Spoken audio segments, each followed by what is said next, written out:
उत्पन्ना एकादशी व्रत कथा के संदर्भ में बताया गया है कि एक समय की बात है, सूत जी महाराज कहने लगे कि हे ऋषियों, इस व्रत का वृत्तांत और उत्पत्ति प्राचीन काल में भगवान कृष्ण ने अपने परम भक्त युधिष्ठिर को सुनाई थी, वही मैं तुम्हें सुनाने जा रहा हूं। एक समय राजा युधिष्ठिर ने भगवान से प्रश्न किया कि हे प्रभु, मार्गशीर्ष माह के कृष्ण पक्ष की एकादशी व्रत की विधि क्या है और उसका फल क्या प्राप्त होता है तथा इस दिन किस प्रकार से क्रिया की जाती है, आप कृपा करके मुझे सुनाइए। यह वचन सुनकर के भगवान कृष्ण कहने लगे कि हे राजन, मैं तुमसे एकादशी व्रत का महात्म्य कहने जा रहा हूं। सर्वप्रथम हेमंत ऋतु में मार्गशीर्ष माह के कृष्ण पक्ष की एकादशी से इस व्रत को आरंभ किया जाता है। दशमी को सायंकाल भोजन के बाद अच्छी प्रकार से दातुन करे ताकि अन्न का अंश मुंह में न रह जाए। रात्रि को भोजन कदापि न करे, अधिक नहीं बोलना चाहिए। एकादशी के दिन प्रातःकाल 4 बजे तक उठ करके पहले व्रत का संकल्प करे और उसके बाद सभी नित्य क्रिया से निवृत्त होकर के आपको एकादशी का व्रत करना चाहिए।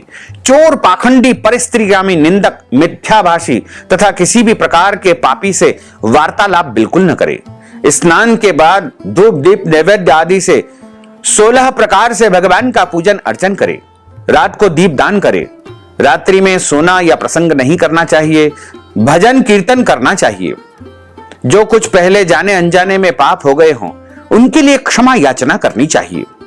धर्मात्मा पुरुषों को भगवान कृष्ण की प्रसन्नता के लिए दोनों पक्ष यानी कृष्ण पक्ष, शुक्ल पक्ष दोनों ही एकादशियों को समान भाव से समझ करके व्रत करना चाहिए।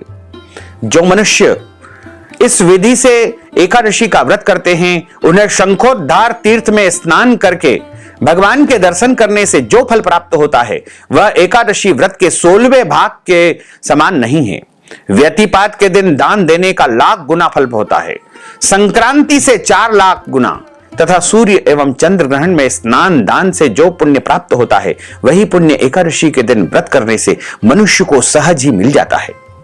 अश्वमेध यज्ञ करने से 100 गुना फल तथा 1 लाख तपस्वियों को 60 वर्ष तक भोजन कराने से 10 गुना फल, 10 ब्राह्मणों अथवा 100 ब्रह्मचारियों को भोजन करवाने का 1000 गुना पुण्य भूमि दान करने से होता है। उससे 1000 गुना पुण्य कन्यादान करने से प्राप्त होता है।